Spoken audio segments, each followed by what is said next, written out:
It is Tuesday, which of course means it's time to answer the questions that you guys send in every single week on the Brendan Plays forums at brendanplays.com/forums, on the YouTube comment section down below. Ladies and gentlemen, oh my god, what a day. The past 48 hours of wrestling has been awesome. We had NXT Takeover, Summerslam, Monday Night Raw. Oh my god, what a time. It's been amazing. We had a huge weekend of wrestling.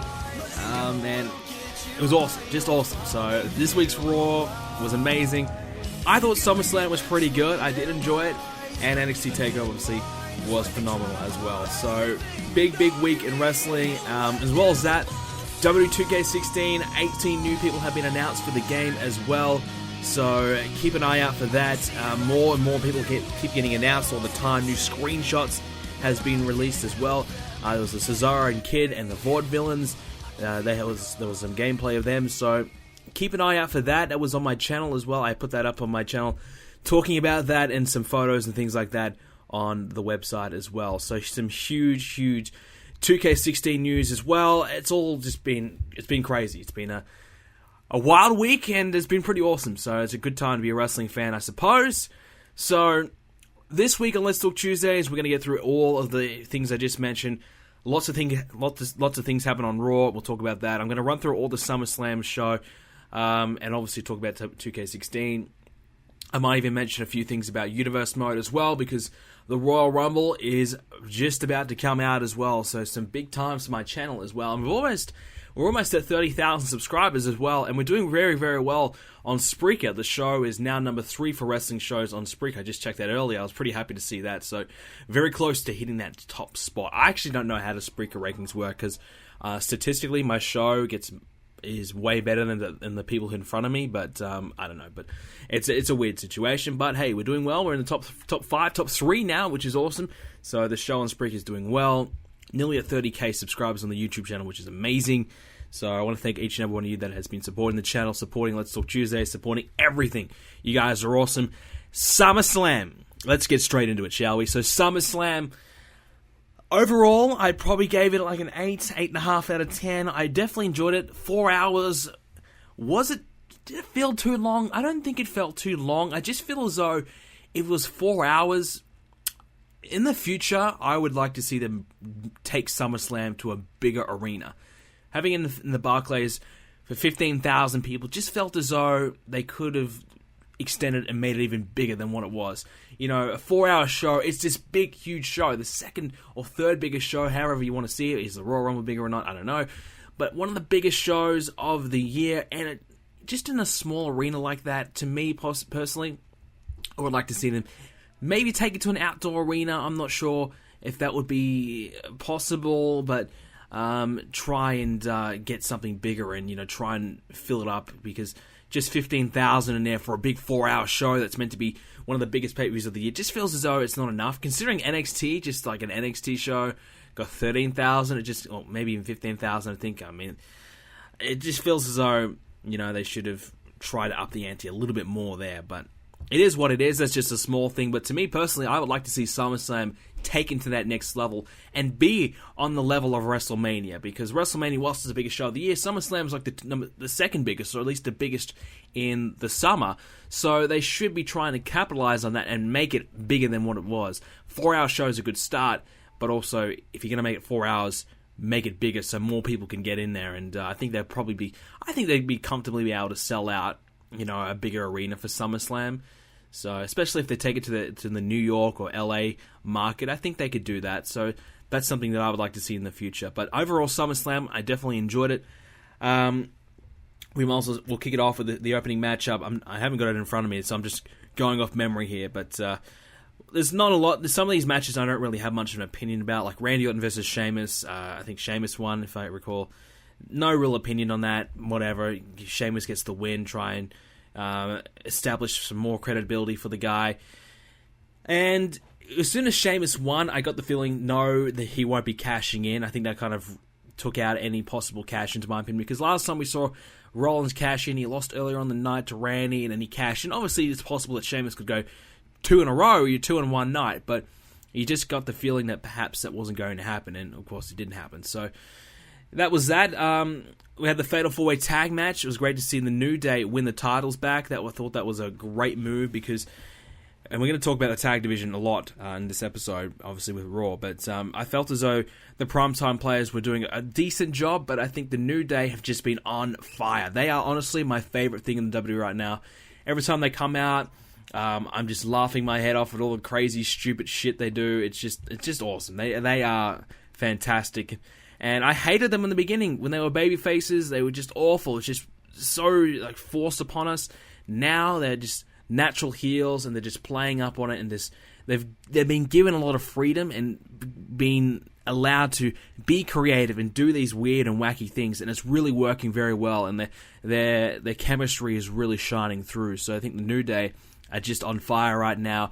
And it only makes sense that they hold the tag titles. I think it was a good decision to have them drop it and give primetime players a chance, because now you elevated the primetime players as champions, and now you have two good teams in the division rather than just the New Day dominating all the other teams. Now you got the primetime players near or on the same level as the New Day. So I think it's for the long good, it was a good decision, and now giving it back to the New Day, I think I think the primetime players, their run has served its purpose. So I think it's a good decision for that to happen. What else do we have? I'm just going to kind of go back and forth for whatever pops into my mind. The Divas match, the 9 Diva tag match. I really hate this concept, and we're sort of in the Fatal 4-Way tag match as well. I absolutely hate this concept because, to me, it is just ridiculous that you have a Fatal 4-Way. You have some kind of a tag team match that's not just a tag versus tag, a triple threat, a Fatal 4-Way, whatever it is, and there's only one person from, there's only 2 people in the ring instead of 4, or in the Divas case, 3. To me, that is just the most ridiculous thing. I don't get that. Why are you having a Fatal 4-Way and then you only have one person from each, 2 people out of 4 in the ring? Why wouldn't you have one person from each team in there in an actual Fatal 4-Way? Because now it's not even a Fatal 4-Way, it's just a one-on-one.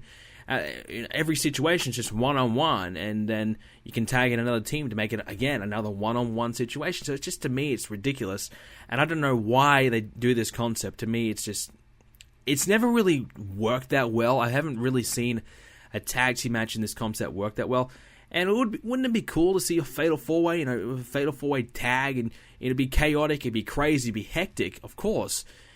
It's probably a hard match to plan out, which is probably why they don't do it. But I think it'd be entertaining as hell, and I think that'd be more exciting and give something different and something new and something exciting to the tag team division, because it's been more of the same for such a long time. And I've been very, very critical of the tag team division, and I'm probably going to still be very, very, very critical. But I think just having this matchup isn't, just not appealing. And same with the Divas, the elimination tag. We saw Team Bad get out straight away, pretty much. They didn't even get a chance to really do anything. So it was down to PCB and the Bells. Obviously, PCB got the victory, which, by the way, that name still sucks. Still hasn't grown on me, still sucks. But, yeah, I think the Divas Revolution is just in a halt. It's just struggling because they've got these women and they just don't know what to do with them. They're going, okay, we keep having them verse each other each week, and eventually it's just gonna work. That's their mindset. That's their mentality. If they just keep taking each other on each week, it'll just work out fine. It'll be okay. But it hasn't. It just has not. And it's been very, very clear that they have no direction or no future planning for this. And another thing is, NXT Takeover, with it being so great, and one of the best women's matches I've ever seen, with Bayley versus Sasha Banks happening a day before SummerSlam. You have that absolutely classic match, unbelievable match. The crowd going absolutely nuts for it. It was awesome. Everyone loved it. Then you have this Divas tag match on the pay-per-view, which just was not good. It just makes you wonder, is this Revolution really happening? Are we really seeing much change? Because all I'm seeing is more of the same, just different people involved. So I'm very fearful for the Divas Revolution at the moment. We'll talk more about that later on. Ryback stayed the Intercontinental Champion with a bit of a heelish type win. I think it was more of a, this is a situation. Let me just take advantage of what's on the table here and being smart. I think that was more the case. Happy Ryback retained. Harper and Wyatt, well, the Wyatt family took on Reigns and Ambrose, and obviously Reigns and Ambrose got the win, and that was very disappointing because we didn't really see anything happen. We just saw the match, which wasn't that special. It was okay, and it just kind of ended, and that was it. We moved on, so that's pretty much what I'm going to do right now. There wasn't really much to talk about. I'm just going to move on. Stephen Amell and Neville versus Barrett and Stardust. I thought this was a great effort from Stephen Amell. I thought he did a great job. I know some people were saying he was awful and whatever, but I actually thought he did a great job, considering the guy, he's not a wrestler, he's an actor, and he came in there and he really gave it a good effort. I mean, he really tried to learn some moves and really trained for this match. I think he really put in a lot of effort for this one, and it really showed that he held up his own. He was not embarrassing. He was good, and he was in there for quite a long time. I actually thought he was just going to get the hot tag at the end and clear house and win it. But he actually was, the opposite kind of happened. Amell was in there getting his ass kicked, and then Neville came in and cleared house and won it. So it was a kind of different to the way I thought it was going to go. But I thought Amell did a great job, and I'm pretty happy to see him do such a good job there. So, I think I'm okay if they bring in celebrities when they, actually go out there and try and do their job and try and make something of this and not just, not give a fuck. Obviously with Jon Stewart, he came out there and, he tried to, make something interesting, and he did. He was entertaining, and he wasn't, he looked like he wanted to be there. Same with Stephen Amell. When you get these celebrities, it's clear they're just coming there because their agent told them to, and it's a payday. They don't really want to be there. It sucks, and no one likes that. So when the celebrity actively wants to be there and wants to, put in a good effort and give it everything he's got, I think that's fantastic. So Stephen Amell, good job from you. Still not going to watch Arrow, but good job. What else did we got? I think we're just down to we got Cesaro and Owens. I thought Cesaro was going to win this one, but Owens got the win. I think with Owens losing at TakeOver, him losing 2 matches in a row in the same weekend would be pretty bad for him. So Cesaro doesn't lose anything if he loses. I think Owens just gives people the belief that he can actually be something one day by winning that one. So Owens needed that win, so that was good. And Dolph Ziggler and Rusev, I think that was a double countout, if I believe that one. So that was a bit of a screwy finish, and I thought they were just going to have Ziggler beat Rusev and we can be done with it. But, Lana finally, after 3 months, finally decided she was going to change up her look and not dress the way that Rusev wanted her to. She's dressed in the way now that she wants to. It only took her 3 months. But hey, she got there. She finally did it. So kudos to Lana. She finally decided, she finally found a new clothes shop. So, she looked good, though. She looked good, but it took a long time to do that, and probably too little too late now. But the crowd seems as though they're back on Lana, because for a while there, the crowd just did not give a shit. I think the storyline was so bad. Now that Ziggler's back, I think the crowd are a little bit more into Lana again. Now she's changed her look up. I think the crowd are kind of, they're back on the Lana bandwagon. I think, obviously, it is Brooklyn, and, they're more of a smart crowd and one of the better crowds. So perhaps that's the case, but we'll see in the next couple of weeks how she gets reactions elsewhere. But the crowd seems as though they're back on the Lana bandwagon again, which is good. So what else we got? We got the title versus title match, John Cena versus Seth Rollins. I honestly thought John Cena was going to win this one because it's just John Cena. But of all things, Jon Stewart screwed John Cena, I should say, and helped Seth Rollins win. So now Seth is the US and the WWE champion. I have no idea what the hell's going to happen here. Obviously, we know what's going to happen with Seth Rollins for the world title. But what the hell is going to happen between Seth and the US championship? Is Seth going to do double duty at Night of Champions, have one-on-one against Cena for the US title, and then one-on-one with, Sting, as we're going to talk about soon, for the world title? Is he going to do double duty? Perhaps he'll lose both titles in one night and be a laughingstock. Perhaps that could happen. But there was a really good match between these two. I thought it was really good. Seth Rollins' attire, he came out looking like a Power Ranger. I thought it was pretty good. It was. I like the white, to be honest. I like the white. I think it's something different. And I also like the fact that everybody on this show pretty much came out with a new attire. And I like that. It makes it more special. Feels like a bigger show. They all do it for WrestleMania. So I thought it was good that most people came out and did something different for SummerSlam. So good, that's good. So I'm glad it happened. Seth Rollins looked different, looked good. I liked it. And, so he got the victory from Stewart coming in, and it is what it is. And the main event, Brock Lesnar vs. Undertaker. Man, this is my match of the night. I don't care what anyone said. This match got me hyped. Holy crap.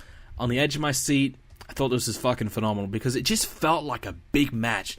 That big match, big fight feel, and I was just in it. I was just engaged in it, and I just kind of got lost for a second there, and I was just enjoying this one because Lesnar and Taker beating the crap out of each other, with Lesnar doing Lesnar doing the laugh, and then Taker sitting up and doing the crazy laugh as well, which his face, by the way, was hilarious and very scary at the same time. Not only that, when Lesnar passed out, he's sticking the finger up at Undertaker. Just some moments in this match. The storytelling in this match was phenomenal, and I just absolutely loved it. It was just probably one of my favorite matches this year, and one of my favorite matches for a long time, because two legends, two guys I personally love. Undertaker, one of my favorites ever. Brock Lesnar, probably my favorite right now, and certainly right up there, one of my favorites ever as well. It just felt awesome, and I really want to see a third match between these two. I actually was not really looking forward to seeing Lesnar and Taker, but I thought this match was fantastic, and we'll talk about the finish in a second, but I thought the match was fantastic, and I guess it just goes to show that at WrestleMania, Taker was completely out of it. But in this one, Taker was there, he was fine, and Taker really, he took some bad bumps, a lot of suplexes, even went through a freaking table, and I think he kicked out of the F5 3 times. So Taker was just a fucking boss, taking out everything that Lesnar threw at him. He kept going until the Kimura lock was in, and Taker was tapping out. Referee didn't see it. The timekeeper rang the bell, and this was just confusion. This was just, what the fuck just happened? I have no idea. I was like, what the hell? I thought that someone, messed up. I thought someone actually just botched up, and then I was like, okay, well, alright, this is all meant to happen. And I was just like, what the hell happened? And then Taker got the Hell's Gate in, and Lesnar passed out. So it was a way, I can see why they did this finish. It was a way for Lesnar to lose without really losing, because technically he won the match, and then the referee just didn't see it. So we saw Lesnar win the match, then Undertaker hit back, and then won the match. So it was a way, both guys kind of won in a way, and now we need a rematch. We need a reason to see them again. Well, we got one, and now a rematch. I think everyone wants to see it, and let's have a rematch. Night of Champions, will that happen? I'm not sure. Survivor Series, maybe. I'd be okay with that. Probably no further along than that, to be honest with you. But let's see this rematch, and let's, maybe Hell in a Cell. Maybe they can put in a Hell in a Cell. Lesnar and Taker, Hell in a Cell. Let's do it. I don't know if Taker would do that, though. But we need to see a third match and have someone go over clean, and I think Lesnar should obviously do that. But it was a good way for Taker to win without making Brock look like he lost, because Brock, just passed out, and passed out defiantly as well, and Brock technically did win the match. So the finish, now that I think about it, not a bad way to do it. I mean, it was just so confusing. That was my problem with it, because I didn't know what happened. I was like, what just happened? What the fuck is going on? I had no idea what was going on. But now that I saw the replay after it, I was like, oh, okay. Then I was like, okay, that's cool, that's fine. I just didn't know what was happening, because the referee rang, the timekeeper rang the bell, and what happened? So, and Taker, he's obviously desperate. He had to hit the low blow as well, so a bit of a heelish kind of Taker going on here. I mean, he's just doing whatever it takes to try and get his win back against Lesnar, so it's kind of an interesting equation here. So that's SummerSlam pretty much. I enjoyed it, 4 hours long. It went for a long time, and it did feel like a long time at some points, but I definitely enjoyed it. And like I said, Taker and Lesnar, phenomenal. And Cena and Rollins, phenomenal. Owens and Cesaro was fantastic as well. Now, just unfortunately, the crowd was just too tired to care. And I also thought the tag match for the tag titles was great as well. Big spot fest, but it was fun. So, some good matches on the show, definitely. But Lesnar and Taker takes the cake from me. Alright, so Monday Night Raw. Let's get straight into it. And holy crap, do we have some things to talk about. So, we kicked off the show. Brock Lesnar came out. And basically said he wants... Paul Heyman basically said he wants The Undertaker, and he wants him right now. Instead, who do we get? Bo Dallas. And Bo Dallas is the human punching bag. Came out, and I was a little disappointed at first because Brock just hit the 3 suplexes, and I was like, oh, okay, only 3, really? So, obviously, Bo Dallas came out, before we get to it, Bo Dallas came out and said, look, you can win, or you can, all you gotta do is believe, and whatever, and, you know what Bo Dallas does. Lesnar wasn't exactly pleased, hit the 3 Germans, and then Paul Heyman kept convincing him to do one more, and the crowd loved it, and then one more again, and then he finally hit the F5, and I think I felt satisfied after that, because just after 3, I was like, what? Come on, we need more than that. I want to see at least one F5, so I was happy to see that. Fantastic, I think that was just a good way for Brock to take some frustration out, and this is what I've been saying. This is what I've been saying, because we've seen Brock Lesnar come out, and he's apparently pissed off, but he doesn't do anything. This time, he comes out, he's pissed off, they send old Bo Dallas out there to make fun of him, and he beats the shit out of him. I honestly just cannot complain about that. I was satisfied. I don't know if Taker or Lesnar will be there next week, so I'm not exactly sure where they're going with this. I don't think Lesnar will be there, but let's hope Taker is perhaps there. I mean, I'd like to hear from Taker and, find out what is next for him. Will he accept Lesnar's challenge for a 3rd one? I think that's going to happen. I think that'd be awesome. I just don't know where or when it will take place, but hopefully soon. So then we had the New Day versus the Lucha Dragons, and unfortunately, this was spoiled for me. I logged into... I woke up, and Raw was already happening. Of course, if you don't know, Raw starts at 10 a.m. for me, and I slept in, and I checked my Facebook, and straight away, the first thing I saw, and this normally doesn't happen. Normally, I don't have many things about Raw happening on my Facebook whilst the show is on, but it's the first thing I saw. I know my Twitter's bad, but my Facebook's normally good. The first thing I saw on Facebook was, bang, Dudley Boyz have returned, and I was like, are you kidding me? Got it spoiled, but it was awesome. This is exactly what the tag team division needed. Some new life. A new team, an old team coming back just to give some credibility back to the division. A struggling, dying division, and this is exactly what you need. You bring back the Dudleys. The crowd went absolutely nuts. Brought them back in Brooklyn. Worked fantastically. The crowd ate it up when they got the table out. It just worked perfectly. And the New Day versus the Dudley Boyz feud, bring it on. I am down for that. And hell, I'm even down for the Dudleys to win the titles and have one more run with it. I don't know how long the Dudleys are here for. I mean, I'm hoping that they're back for a long time. I'm hoping this is it. I hope, I wouldn't mind seeing Bully Ray be a singles, but obviously I think he's more needed in the tag division, because the tag division is just awful right now, and they really needed the Dudleys there. And to me, it just baffled me that they had the Dudley Boyz sitting on the sidelines for over, nearly a year? A long time the Dudleys were just doing nothing, especially Devon. I know Bully Ray came back to TNA for a hot second there, and I think when Bully Ray went back to TNA, I think they kind of realized, alright, maybe we should get this guy before he goes back there, because otherwise we might miss out on the chance to actually do it. And finally, they made the call, and here they are. Fantastic. Straight into the title mix, and I'm happy to see that. They were awesome. Haven't missed a beat. Fantastic. Bring it on. I think this is going to be great. Especially when the New Day, as hot as they are, they got a great tag team, and then you bring back this other team that everyone loves. I think this is just going to be fantastic. I think this is going to be a really, really good feud, and I think it'd be, like I said, bring some new life back into the tag division. Now, I'm not sure how the Primetime players fit into this, because obviously former tag champs, they have a rematch clause. Will we see a triple threat matchup at the pay-per-view? And perhaps the Primetime players get pinned by the New Day, and that way you don't have the Dudley Boyz lose, but you still keep that situation going between the Dudleys and the New Day. Perhaps that's what they go with. And then after that, you can start to get rid of the Primetime players from that, and just have the Dudleys and the New Day, those two teams going at it. So perhaps that's where they're going to go with it. Because I think if you just completely ignore the Primetime players, that would be kind of silly and, a bit harsh on the Primetime players. So even though we had a fatal four-way, let's just maybe kick one tag team to the side and just make it a triple threat match for Night of Champions. So I'd be happy with that. Moving on, we have the Divas on Miz TV, and they got some very much needed mic time.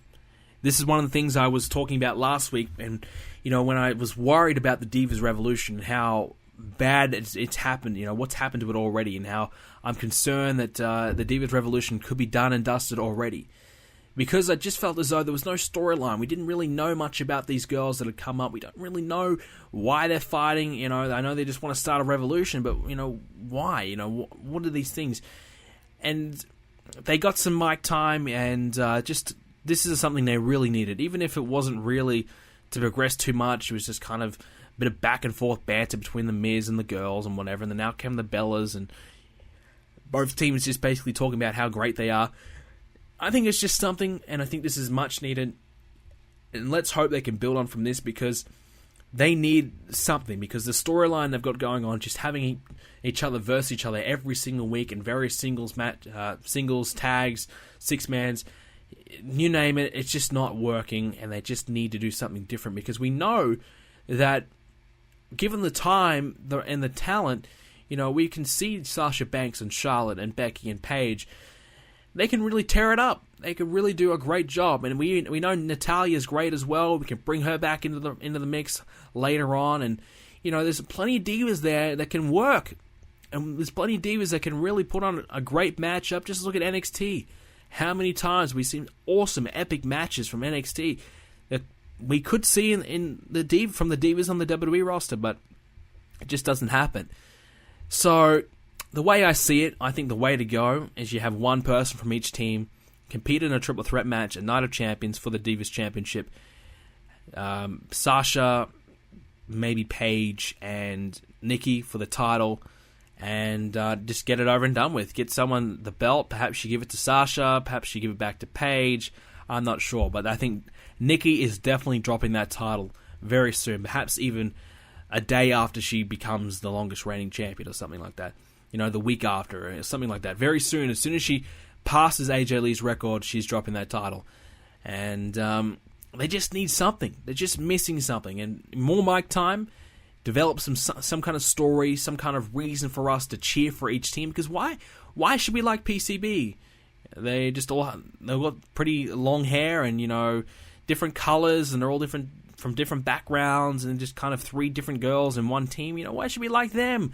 The Bellas, they're kind of bitchy, but, the champion's doing pretty good, okay. And Team Bad, well, they mean business, okay. So why should we like these teams? We don't really know much about the teams and why we should cheer for each team. And this is something they need to try and address and do more of in the future weeks. Just develop this whole Divas Revolution, because right now it's just a bit stagnant, and I feel as though they don't really know where to go next. Next up, Jon Stewart came out and basically said, I screwed John Cena because I don't want him to pass Ric Flair's title record or equal it. Out came Ric Flair. Okay, that was awesome, Ric Flair there. And he said, look, that's fine. I respect Cena. It's going to happen sometime. Cena's the man to do it. Cena came out, he was pissed, and gave Stewart the AA. And kudos to Stewart for taking the AA. I know he's an older man. I don't know how old he is. I've never really watched anything he's ever done. But yeah, kudos to him. He took the AA, and good. I think that's another thing. I think Stewart did a pretty good performance in these past couple of episodes that he's been on. Well, pay-per-view and Raw. You know what I mean. I think he's did a pretty good job. So kudos to him. And I thought this was a bit of a cheap way out. And not really much explanation. I mean, really? You really care that much about Ric Flair, having the title record? Okay, yeah, I suppose. Now they're like, oh my god, I screwed up. And now, oh my god, Seth Rollins is the champion. What have I done? It's just kind of like, I thought this was just a cheap way out. Just not a great resolution to this storyline. I guess it now gets Stewart out of the mix because Cena hit the AA. Stewart's done now. He won't be back, so they get rid of him at least, but I don't know. So what are we going to see now? Is Cena going to get his rematch against Rollins, like I said earlier, at the pay-per-view, one-on-one between Cena and Rollins for the US title? We're going to have Rollins do double duty now. I don't know. I think having anybody with both titles is ridiculous. So maybe we'll see Rollins versus Cena, and Cena just beats him and gets the title back. Although I don't really want to see Cena with a championship. I think his title run is kind of done. Let's kind of move on to somebody else. I'm not exactly sure. Maybe Seth Rollins vacates the title because he just wants to focus on being the world champion. I don't know how they get out of this. I'm not exactly sure what's the next step. Now, the next big thing that happened on the show, among a lot of things, a new Wyatt family member. So this was big. I mean, this guy literally fits the build perfectly, and he is a big son of a bitch. You know, he is a big man, and I think he fits the Wyatt family perfectly. He has the long beard, he's got the hair. He looks kind of similar to Bray Wyatt a little bit, and I just felt as though this guy just seems as though perfect fit. It works. It's great. So he is huge. I think he's 6'8", and his name is Braun Strowman. So I had to just get the name there. I wasn't exactly sure. So Braun Strowman. Now, we haven't seen him on NXT as far as I'm concerned. I know he's worked a couple of live events, but he hasn't been on NXT TV, which I think was a great move, because you bring him out and everyone's like, oh my god, who the hell is this guy? I didn't have a clue. And when he had that mask on, I was freaked out. I was like, holy crap, this guy looks scary. And he came out and he was big, and he was just throwing Roman Reigns and Ambrose around like nothing, no selling everything. So I thought they did a great job in establishing him as this huge monster. And he's even bigger than Luke Harper. And I think that's what they needed, because to me, if they had brought in a Bo Dallas or an Adam Rose, like so many people thought was going to happen, I don't know why anybody wants to see Bo Dallas in the Wyatt family. No. That way, you know, Bray Wyatt should be the leader. And Bray Wyatt should have these huge monster bodyguards around him. These guys that you cannot believe that anybody could beat them up, so they never get to Bray Wyatt. That should be the thing. Bray Wyatt should not have to wrestle. And he should have these two behemoths around him. Even maybe three. You bring back Rowan and you make it a third. You have these huge guys around him. Nobody can get to Bray Wyatt. And if they do, they have to get through these monsters. And Bray Wyatt should be the final boss. He should be the final guy. And you have to go through hell to get to him. And if you have someone like Adam Rose or a Bo Dallas in there, it's just like, well, this guy, you know, Roman Reigns is way bigger than both of them. So who cares? You know, Roman Reigns can beat this guy. But when you have Roman Reigns versus Braun Strowman, you're like, holy shit. Even Roman Reigns looks like, you know, he's nothing. So you kind of get the perception that the Wyatt family are now unstoppable. They're now a dominant team. Now, I don't know if this guy can work or not. I don't know anything like that. But what I do know, he has the size. He has the size and the physique. I think he's built at 6'8", 380 pounds. I don't think he's 380 pounds. He might be, but he's a big man. And this is exactly what I think they needed. And just to go back to the point, him not being on NXT TV and you bring him up, that surprise is there. Because nobody knew who he was. And I think this is one of the things about NXT that kind of ruins things a little bit. Because whilst you establish their name and you bring them up to the main roster, and let's say Sami Zayn, you know, we know who he is. We've seen him on NXT for years now. You bring him up. Doesn't really have that impact. It's like, oh shit, yeah, Sami Zayn, but we kind of know all about him. But you bring this guy up into the Wyatt family in a group that you shouldn't know much about, that has that mystique to it. You bring this guy up, nobody knows who this guy is, nobody's really seen him at all. So you bring this guy in, and it's like, oh, who the hell is this guy? What is going on? What's happening? So that level of mystique and that mystery, and we don't know what's going on, you know, I think it worked perfectly, and I think that's one of the things with the Wyatt family that should happen, because I don't know, let's say Baron Corbin. You brought him in, you bring him in from NXT, you bring him into the Wyatt family. Whilst he's got the size and all, we know who he is. We've seen him. We know who he is. Okay, alright, Baron Corbin, alright. But this guy, we don't know. You know, who the hell is this guy? So it just worked a lot better in my opinion. So good job, and a bit of a surprise. I mean, this got spoiled for me as well, unfortunately. But I didn't know who the guy was. I was like, who the hell is this guy? And so when I saw him, I was like, oh shit, okay. So, unfortunately, yeah, a few things got spoiled for me, but I thought they did a good job with the Wyatt family. So I'm very happy with that, and perhaps now we might finally see the Wyatt family become the dominant team that they once were. And to be honest, I wouldn't mind seeing them bring back Rowan and have a four-man group. Why not? Rowan's doing nothing, and he's been in the Wyatt family, and before he got injured, he was established with Luke Harper. So why not have, 4 guys in this group? You can do it. And you can have a tag team there. And you can have Bray Wyatt, still have someone else with him. It can work. I mean, how dominant would this team be? You got 4 monsters in there. 3 monsters and Bray Wyatt, this evil mastermind. You can have this huge, dominant, unstoppable force of a group. I think it'd be fantastic. And Rowan by himself, we saw it didn't work. Getting back in the Wyatts when he's ready to return. And I tell you what, this is going to be a great group, I think. This is their second chance. They absolutely screwed up first time around. Splitting them up was one of the stupidest things ever. Did not work, didn't make any sense, and it didn't even give any explanation why they split up. They just one week they're together, next week they're not. It was ridiculous. Now, this is Wyatt Family 2.0. This is the second chance. Can we do it right this time? Well, time will tell, but they've made the right steps. So now it begs the question, what's going to happen between Roman Reigns and Ambrose? Is it going to be a 2-on-3 handicap match at the pay-per-view, or we'll just have 2-on-2 and Bray Wyatt sit on the sidelines? What's going to happen there? Perhaps they'll bring someone else in as their third man. Maybe it's a Randy Orton comes in for the save. I don't know. Something like that could happen. I don't know who else could really come in there. And I mean, we know it's not going to be Seth Rollins for a Shield reunion, no. But I'm not exactly sure.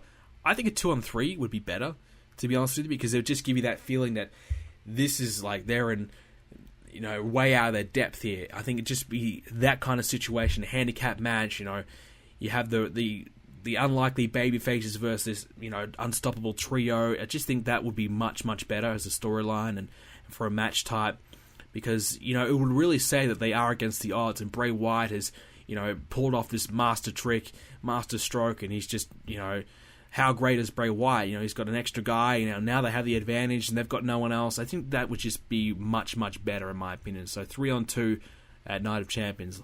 Book it! Final match! Well, final segment. Well, actually, final match was, you had the 8-man tag, and I haven't really got much to say about that. But I kind of liked how they did this, though, before I get into the final segment. I liked how they had 4 different rivalries in the one match. And now, this is the thing that I do a lot when I make my universe modes, my GM mode, things like that. I like to do that because I think you can keep a rivalry going without having the same thing over and over. So I liked how they did that. They had the 4-on-1. Thought that was a good idea. And Big Show got his ass kicked, didn't he? Everybody's picking on the Big Show. Maybe the Big Show getting punished for saying that he doesn't want to be on TV anymore. Well, maybe they're going to beat the hell out of him so he's not on TV. Maybe. Finally, Seth Rollins got his big statue. Turns out it wasn't Seth Rollins' statue. It was Sting. Wow. Okay. Now, I was not expecting this at all. I just thought, okay, let's see the statue and Cena will come out and break it or something like that. But no, they lifted up and there was Sting right there, and that was crazy. Did not expect it at all, and now we're going to have Seth Rollins versus Sting for the World Heavyweight Championship, and this is something I was definitely not predicting. All right, why not? Why not?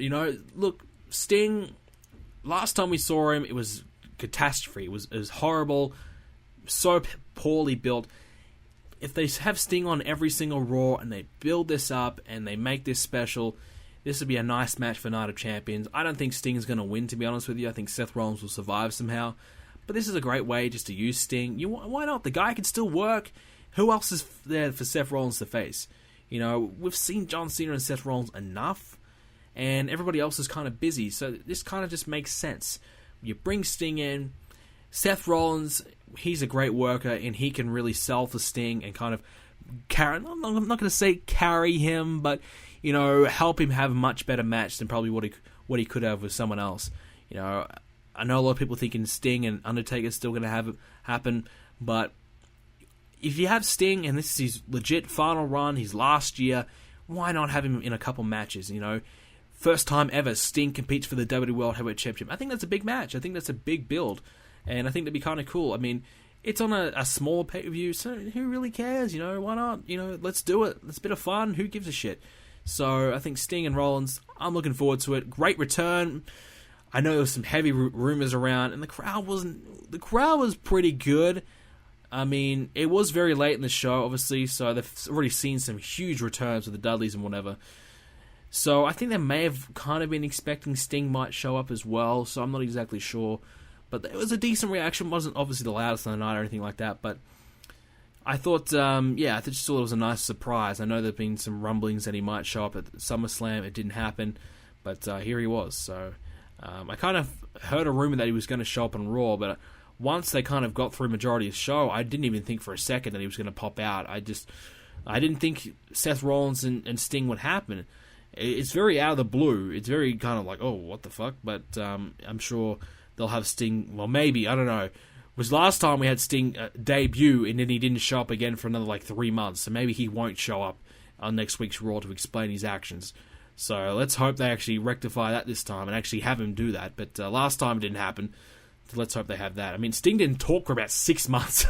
He debuted at Survivor Series, didn't talk till the week before WrestleMania. So who knows what the fuck they're going to do with Sting. I have no idea. But let's hope they do it right. Let's have him come out and cut a promo and have a segment with Rollins and do something and have him there and, make it exciting. Let's do something. Let's build it up. But this is probably one of the better Raws of the year. A great crowd, some great moments, and I really, really enjoyed this week's Raw. And last week on the show, I said I am waiting for something big to happen. Well, something big happened. So fantastic news. Oh, I needed this. Because I was just getting a little bit bored. Now I'm like, okay, here we go. All these different things are happening now. All these new possibilities. I'm very, very excited for the future. The next couple of months could be good. Let's hope they are. So what I needed finally came into fruition. And what else do I need? I need me some WWE 2K16 and some new superstars and divas revealed in the game. And I did a video about this, but I'll give you guys a quick run through of who is in the game from this week's roster reveal. Week 3, Alicia Fox, Bam Bam, Big Show, Cameron, Cesaro, Darren Young, DDP, Ziggler, Finlay, Nash, Layla, Luger, Miz, Naomi, Randy Orton, Sheamus, Titus O'Neil, and Tyson Kidd, and the Vaudevillains. So this is a good roster reveal this week. I thought this week was pretty good.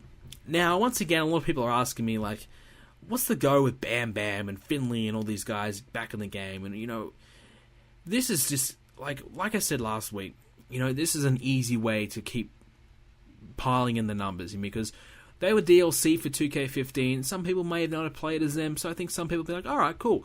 For me, I had them, I never really used them.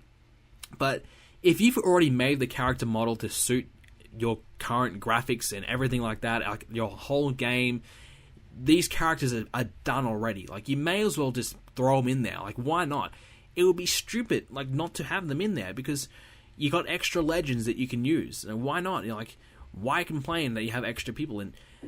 Now, I would complain if they went, okay, we're going to have Finlay in there instead of Zack Ryder, or a Finlay in there instead of The Miz. Then you'd be like, alright, what the fuck is going on? But they haven't done that. So they're putting on the people that they should be putting in there so far. I mean, Cameron, Alicia Fox are back in the game.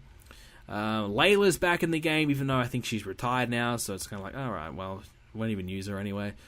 So there's some new names. Sheamus has his new look as well, so some new names in there, which I think is great. So I'm very, very happy with this week's roster update. I think the roster is really shaping up to be very, very good, and they're releasing quite a lot of names, and I thought they were going to do it quite slowly, but they're just throwing them all in there every week. And the Vaudevillains as well from NXT wasn't really... I kind of expected them to be in the game, but I didn't really... I never really thought of it, because I've actually never seen any of their matches. I always skip their matches, but their entrance look pretty good. They're the black and white, and they look pretty cool, pretty fun. And Cesaro and Kidd, I like their attires as well. They look pretty good. So, thumbs up from me. I really can't complain. I thought they did a good job. I thought the roster reveal was great. And so far, after 3 weeks, I'm very, very pleased with the roster. And I'm just waiting to see more. I'm kind of anxious to see who else is going to come out. In one of the big, like I said a few months ago, one of the things I wanted to see in 2K16 was everybody that should be in the game be in the game. Everyone that's been on the roster has had a match in the last 12 months for the most part, who's still in the WWE, who's still contracted in the WWE, should be in the game. And that's exactly what they've done. Now, I think really the only kind of people left that you can kind of say, all right, is this person going to be in the game? It's probably like AJ Lee, for example. So for the most part, everyone that should be in the game is basically in there. So I'm pretty happy, pretty pleased, and I think they've done a great job. So far, so good. I think there might be still quite like 40 new names still to come out. I'm not exactly sure how many's left, but I know there's still quite a fair few. But 2K16, like I said, thumbs up from me this week.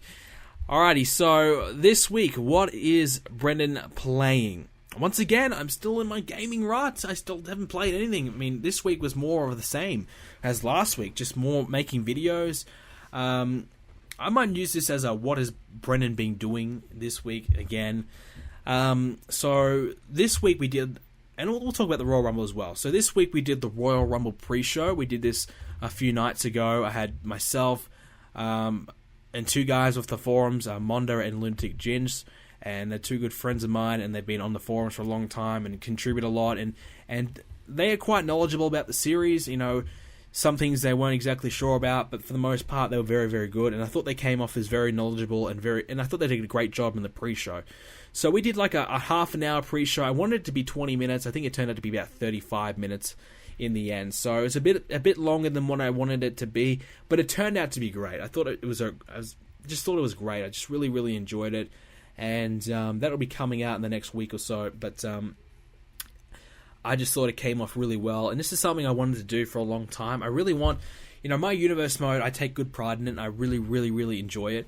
And I wanted to make it more like the WWE. I wanted to make it as big as that, as big as I possibly can do it to my capabilities, I wanted it to have this big feel, like a big pay-per-view. I want you guys to be hyped up for it. I want you guys to get involved and give me your opinions and have people come on and talk about it. So this is something I've really wanted to do for such a long time, and I'm really, really happy that I've been able to do it.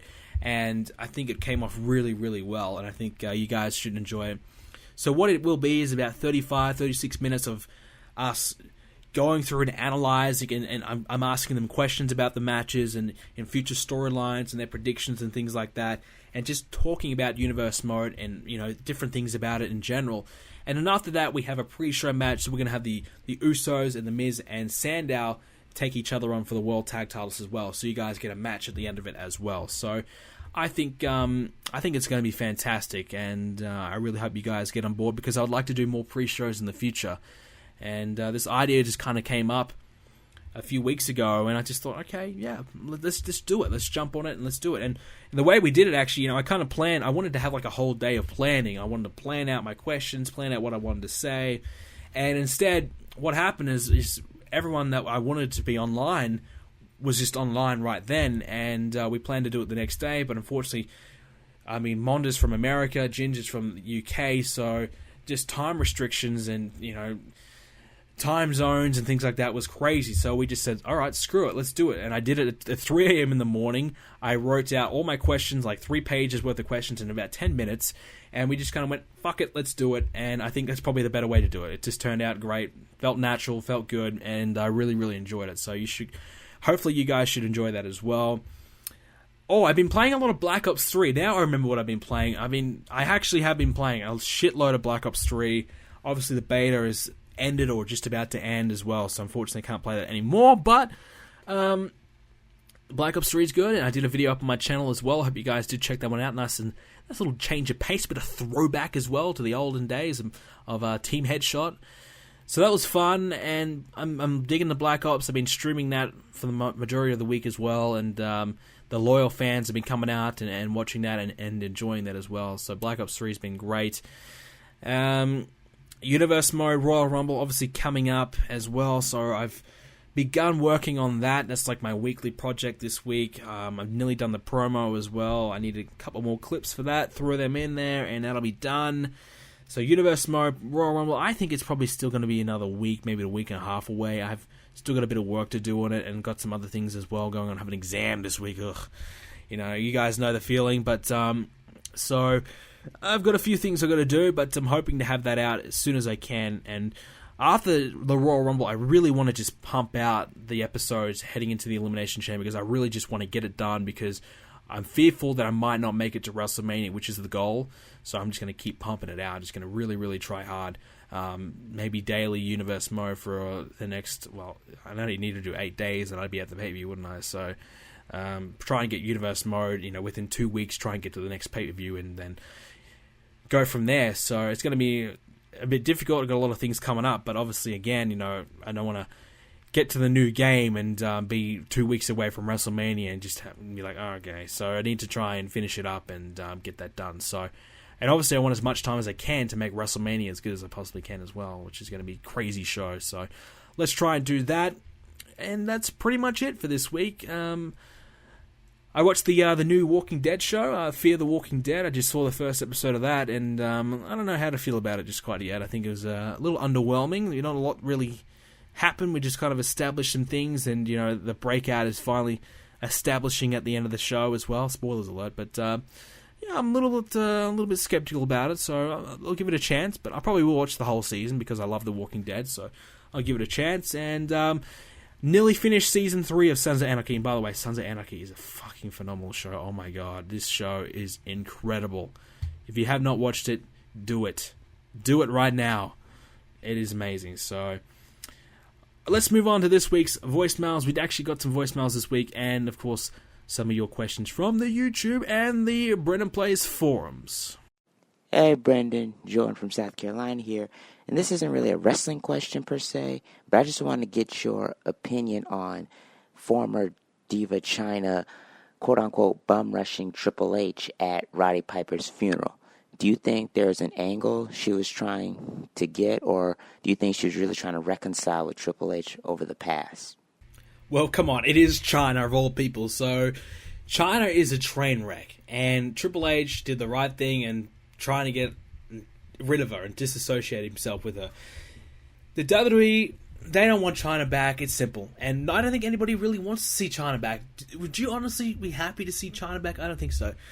So I think, China, there was some rumors that, she don't even know Roddy Piper or anything like that, but we don't know that for sure. But I think coming to this funeral, if she came here with the sole intention of trying to get to Triple H and using this as an opportunity to get to Triple H to talk to him, then that's pretty messed up. But perhaps she was there to see a friend and she saw Triple H there.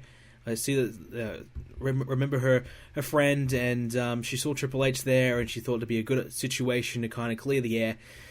I can see that, but I mean, as well, she's been apparently filming for her documentary or something like that, and there's some things going on there, so maybe she was trying to get some footage for a documentary. So the whole thing to me just seems kind of shady, and to me, China cannot be trusted, and some of the things she said about Triple H just cannot be forgiven. I mean, accusing the guy of hitting her and abusing her and all this thing, that's pretty messed up. So China, let's just move on from her. You're never getting in the Hall of Fame. Forget about it. And just stop trying to reach out to the WWE, because you've made your own bed. Now it's time to lay in it. Your lies have caught up to you. And trying to use a funeral to try and solve issues that's pretty bad. So I think her whole intention, in my personal opinion, was just to use this as a chance to kind of mend some bridges with the WWE. And we all know, I'm sure that did not happen. Hey, Brandon. This is Derek. And I was wondering, what are you wanting to pursue after you're done with college? And,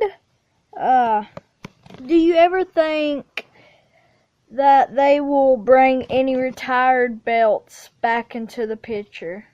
Okay, thank you. Bye. As for retired belts, I think the only championship that I can honestly see coming back is the Hardcore Championship. And I could see that working, and I think that'd be a good spice to the show that we kind of need, something different, like a comedy segment. I think it can work in a PG environment. And wouldn't it be awesome just to see two guys fighting each other at the airport for the title, or something crazy like that? Or, let's say, I think personally one of the best champions that would fit this championship would be Dean Ambrose. Dean Ambrose is just leaving the bar, and then all of a sudden, I don't know, Sheamus jumps him from behind and starts beating the hell out of him trying to win the title. I think something like that would be cool, and we saw it work back in the day. I mean, it was a bit too crazy with the title changing hands all the time, and it got a bit too gimmicky, but I guess that's what it's all about. it's for fun. I think it could work. So that's what I'd like to see. The Cruiserweight title, I don't think that would really work because everybody's a freaking Cruiserweight nowadays. So that doesn't really work that much. And there's really no other titles that I think could really work. I mean, the Divas Tag title, no, let's not. I know there's been some rumblings and some rumors that perhaps that may come back, but I think that'd be a terrible decision. Nobody would care, so let's not do that. As for after I finish college, man, all I really want to do is get a job. Finish this degree that I'm doing. I'm doing a sports management and business degree. I'm doing a double degree. So I want to finish this. I've got one more year to go after this year. So we got, I'm in the second semester this year, so 3 semesters to go. And then I finished, hopefully. So what I want to do, man, is I want to just get a job. If I can get an internship somewhere and, work for a sports a company or something like that, or whether it's a club or just anything really. I'm just happy just to get my foot in the door. I just want to get a job, man, and establish myself and kind of get life on track. That's kind of the plan. I just want to take that next step in life and begin being my own individual person, I suppose. Hi Brendan, in your WWE 2K16 Universe mode, do you think you'll have NXT as a separate show, because there'll probably be a lot of NXT superstars and divas confirmed for the game? Thanks. This is something I've been asked a lot about recently, and this is something I'm really thinking about introducing. I've wanted to bring in and use these NXT guys, but the fact is that there's only been a couple of them to use. If there is a legitimate 15, 20 guys in NXT that I could use and make something of it, then why wouldn't I use that? Why wouldn't I capitalize on that? So I think at the moment, I'm telling people that ask me this question, yes, I am doing it. So I'm going to tell each and every one of you listening that I probably, at this stage, I'm about 60-40 and 60% yes, 40% no. I'm a little bit undecided, but I think more than likely I probably will do it. I'm just kind of wondering how it's going to work. Will I make it its own separate episode? Will I try and really push it and create lots of storylines, or I just kind of skip over it, just keep an eye on it, keep booking the matches, but, kind of like what I do with Main Event, but some weeks I'll play it, some weeks I won't. Will I give it, its really full focus, or, will I give it its own takeover specials? How am I going to do that? That's something I'm kind of trying to figure out how I would go about it. So at the moment, I'm undecided, but I'm leaning more towards yes.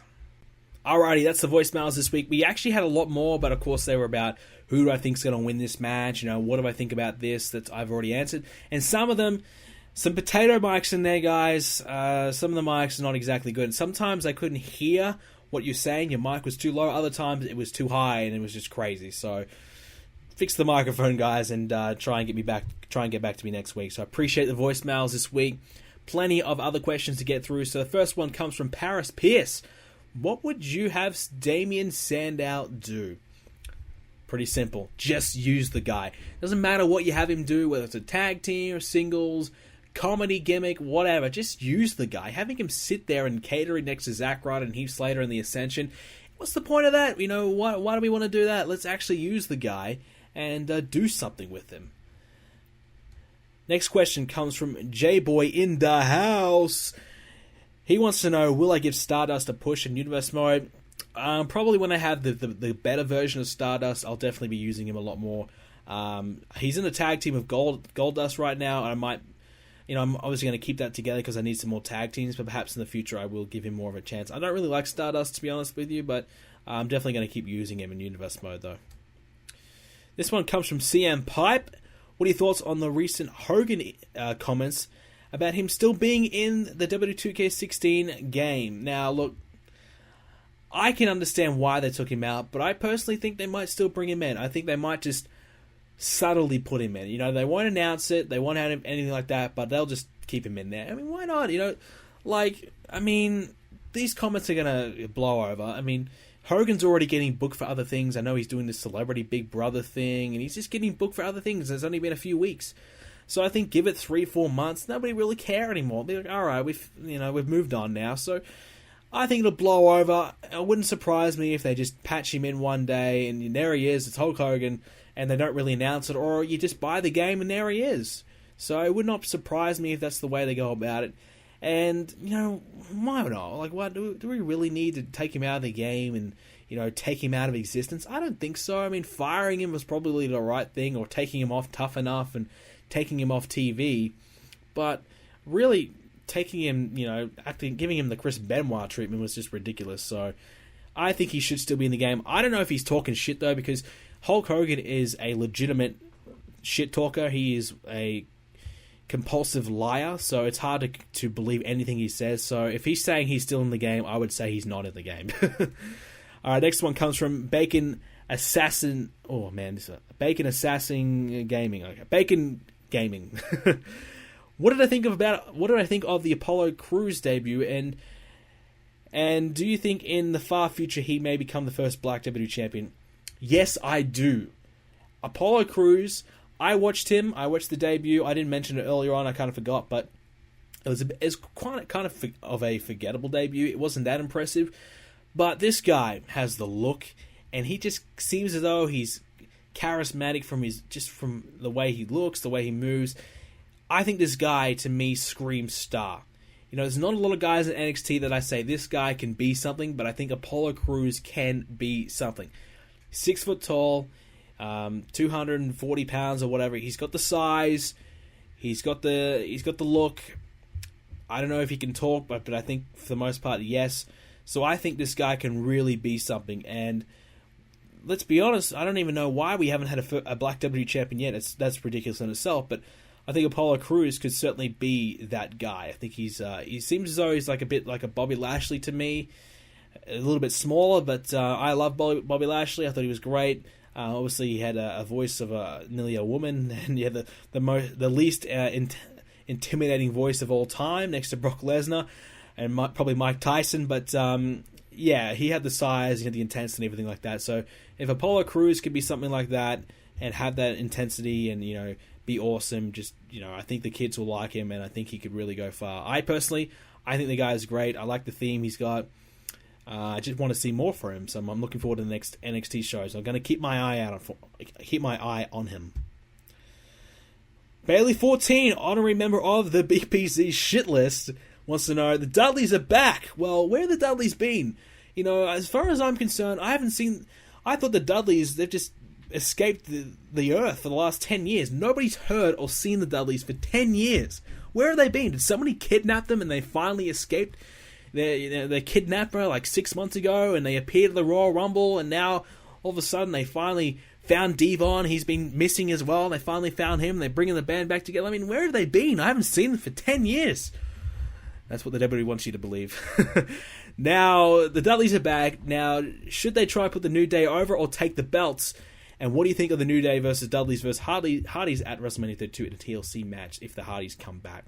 Now, I don't think the Hardys are coming back, so let's scrap that one. But I think, like I said earlier on, I would have a triple threat, and I would have the Dudleys not get pinned and not win the tag titles at Night of Champions, but have the primetime players lose. You eliminate the primetime players from the situation, and then you move on to having a fair tag match between both teams, the Dudleys and the New Day. And I would probably have the Dudleys win and have them have a long reign, and you start to build some other teams up to try and build them around the Dudleys as your champions. Because if you have the Dudleys as the champions, I think everybody wants to kind of see that happen. You have that nostalgic run, and also as well, it'll be big for whoever takes the titles off them. Bigger than what it was for the New Age Outlaws when they were the champions, because I think the Dudleys, in my opinion, are much better than the New Age Outlaws and still can work. I mean, the New Age Outlaws are much up there in age, and they're very limited at the moment, but the Dudleys I still think can do much more in the ring. So I think the Dudleys can really have a much better title reign than New Age Outlaws, and not have to, well, actually, yeah, they do wrestle in t-shirts, so I will take that one back. But, so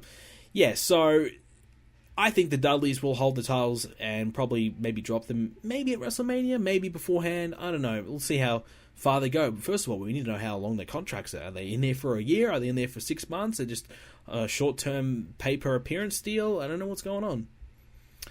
Next question comes from Flynn. Who should Ryback's next challenger be? I think the winner of Kevin Owens and Cesaro, whoever wins that feud, should face Ryback for the title. Makes sense. Give something extra for that match. Make it mean more. And, once Ryback beats the Big Show and the Big Show pisses off, then we have an automatic new challenger for Ryback, and you can keep that IC title ticking along wondering for the next 3 weeks, okay, who's going to face him? And then all of a sudden, 1 week before the pay-per-view, oh, there we go, Dolph Ziggler's going to face him for the title. You know, something like that. You know what they normally do? You know, let's actually have, okay, Night of Champions, Cesaro and Owens, one-on-one, winner faces Ryback and Hell in a Cell. Let's build towards that and do some kind of long-term building here. Then you have 4 weeks of straight up Ryback versus, let's say Cesaro wins, Ryback versus Cesaro. You got 4 weeks of that, and you know who's facing who, and we can just focus on that without having to do all the other crap in between. You might as well. It makes your life easier. Nabako7, he wants to know, was Tyler Breeze losing to Jushin Liger the right way to go with the match? What do I expect from Tyler Breeze in the immediate future? Tyler Breeze losing was the right thing. Jushin Liger is a legend, Japanese wrestling legend, and a wrestling legend as a whole.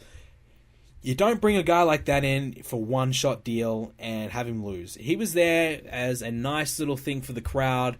Obviously, it's a smart crowd, and they bring him in there, and the crowd liked it.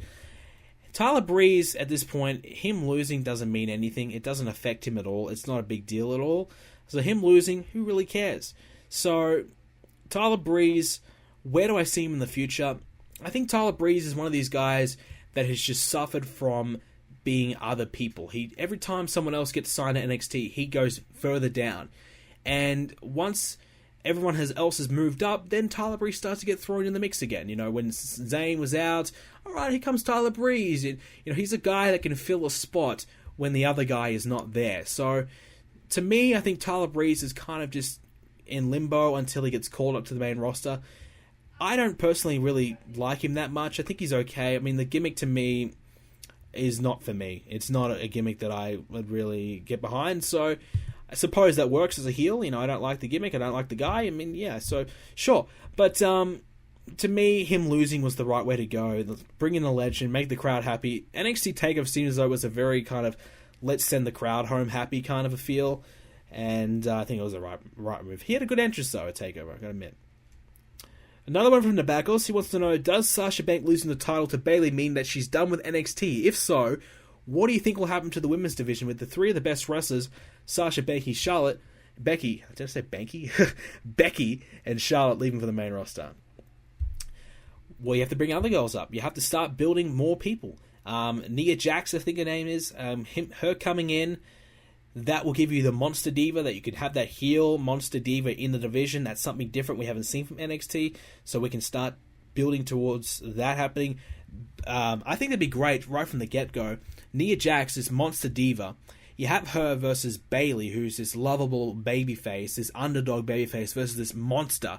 I think right from the get-go, that's a great feud to keep the women's division going in NXT.